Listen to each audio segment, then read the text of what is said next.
Was it mind-boggling? Kat was saying about going up to in Mo Bay and hanging out, actually rehearsing with him. Like, it was shocking to be rehearsing to get ready to do Sunsplash with Stevie.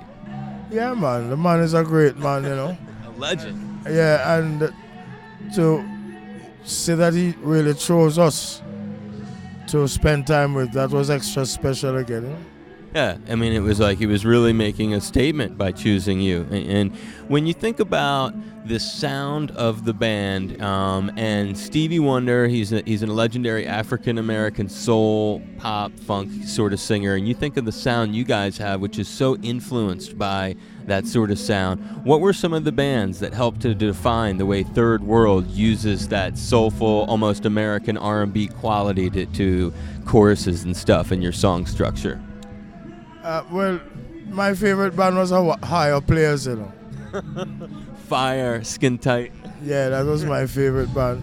I really didn't get into Earth, Wind and Fire until later, but the early Third World, before I was there, was really into Earth, Wind and Fire.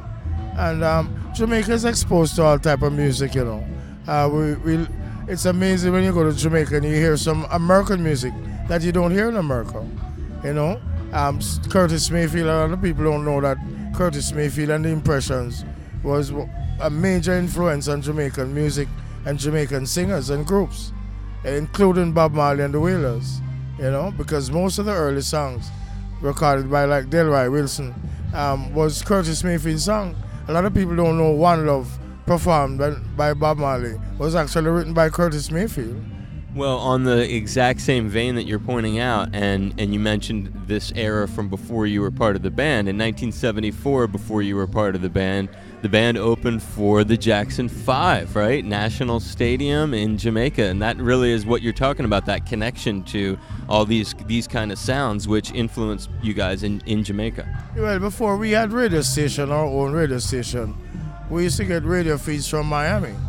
So we were accustomed to listening to the Gladys Knight, the Frank Sinatra, the Nat King Coles, the Platters, the Delphonics, the Supremes, the Temptations, you know, and Stylistics. Yeah, Jamaican music came out of that, because the early Jamaican music, when you listen to it, you would think it might be a band out of Miami, you know, and then we developed our own characteristics and thing with the ska and the rocksteady and, you know, so it's all intertwined. It's all one thing. And then we use the African influence that we have and come up with what you're listening to now.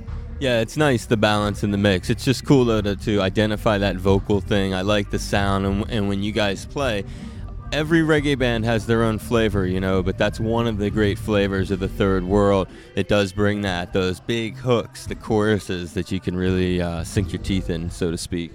Well, that's an important part of songwriting. People don't listen to the verses. They don't listen to verses. They sing the hook. So if you don't have a hook, you're in trouble. You know? You're nowhere without that hook. Yeah, nowhere without the hook. One final thing before I let you go. When you think about reggae, where does that fit into your life today? Well, I've said this all the time, that reggae music is the only music that comes with its colors. It comes with the food, because Rasta don't eat this, and we've been preaching for years, cut back on the sugar, cut back on the salt, eat less starch, eat less meat. It comes with the spiritual connection, which teaches you how to uplift yourself, how to stay positive, how to love your brother as you love yourself. There's no other music like that comes with a package like that. A guiding force, so to speak. It comes with the Bible, it comes with the music, it comes with the colors, it comes with the food. If you want to hear gospel music in America, you have to tune into a gospel station.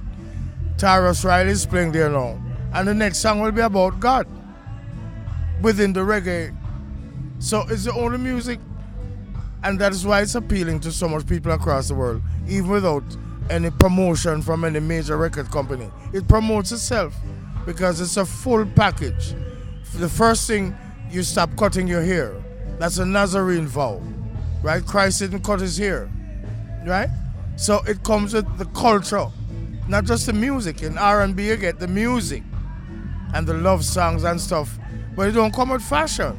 It's not fashion, it's culture, you're saying that. That is what? It's a full cultural package that you get when you start listening and appreciating reggae music, because it changes your entire life. It changes the way you think about what you eat. It changes the way you think about how you think about other people, how you dress. How you love. Yeah, it's all about that. It's a whole lifestyle thing. I get the opportunity to go around the world, and it's amazing. It's amazing. You're blessed to be able to spread the message you do, huh? But what is amazing is when you go to Europe, there are thousands of new reggae bands out of Europe experimenting with all kind of sound. One band might have a violin, the next one might have a cello, or they have vocals, they have horns. It's amazing. They're taking it, and it's kind of like Jawaiian, huh? It's like they're transferring it all over the world, making it their own, but yet keeping it alive. Yeah, but that is the beauty about it. That is the beauty about it. That each country, when you come to Hawaii and hear Hawaiian reggae or local reggae, it is like music that we don't play in Jamaica from 1969. But it is fresh here. So they're just catching on to the 60s. While up in Europe, they might be catching on to the 70s. So you get a different blend. African reggae music, amazing. With all the percussions and the sounds and stuff. So that is what I say, how great a little country like Jamaica is, our nation is. That such a small, tiny place could spread its culture right across the world. Every Rasta man you see with dreadlocks, Bob Marley and Rastafarian start that. Jamaica started that. And there are millions there. I went to a festival in Budapest where over 1 million people attended 5 days. And at least 750 million of them were Rastafarians. It's beautiful, huh? No other music has done that. The cultural spawning. Yeah, no other music. Name me one music that has done that. I don't think there is. And yeah, some music come with a dance or whatever. That's it. They don't tell you not to eat salt. It's like a more spiritual Grateful Dead. A spiritual Grateful Dead. In so many ways. Don't say anything bad about my boys, man. I love Jerry. Seen him over 50 times. Yeah, man, I love my boys. Gotta have him smiling on us or it wouldn't be right. Some roots people.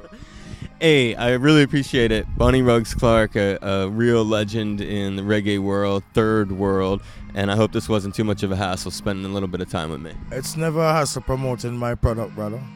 Yeah, had a good time. Thanks very much, man. You're welcome. Thank you.